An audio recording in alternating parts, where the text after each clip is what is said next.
everyone, welcome back to Brighter Minds Academy's YouTube channel, and in today's video we're going to talk about present tense. Now each tense plays a special role in expressing what we do, what we're doing now, or what has happened in the past. Understanding these tenses will help you speak and write English more accurately and confidently. So without wasting any further time, let's dig right into this video.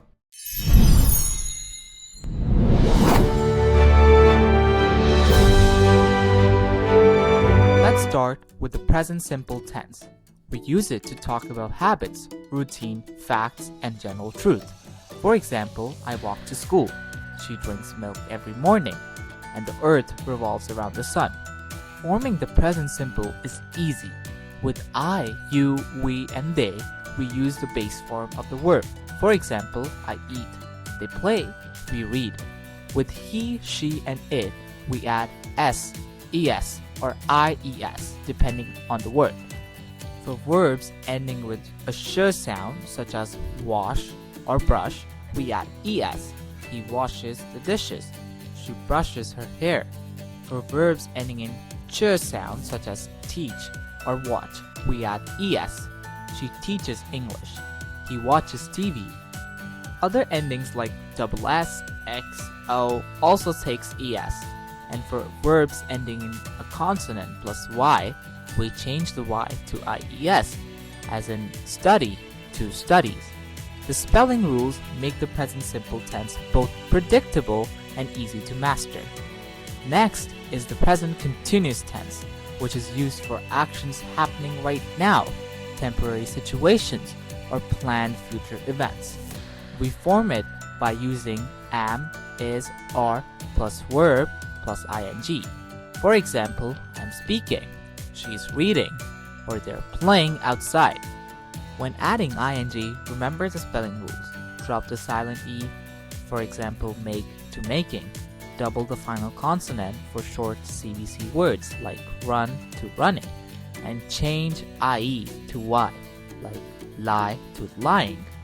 Then we move to the present perfect tense, which connects past actions to the present moments. We use it for life experiences, recent actions, or situations that began in the past and continue now. The formation is have or has plus past participle. Use have with I, you, we, they, and has with he, she, it. Regular verbs use ed, for example, walked, played, cleaned, while irregular verbs must be memorized, for example, go, which becomes gone, eat, eaten, see, seen. And finally, we have the present perfect continuous tense, which emphasizes the duration of an activity.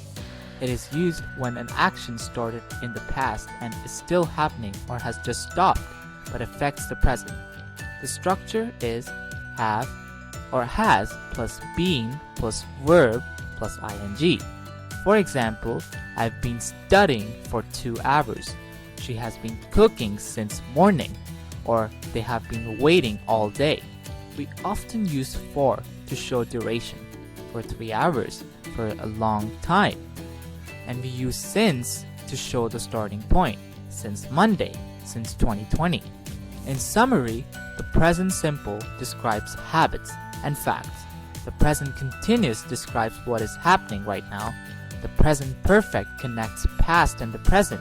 And the present perfect continuous shows ongoing actions and their duration.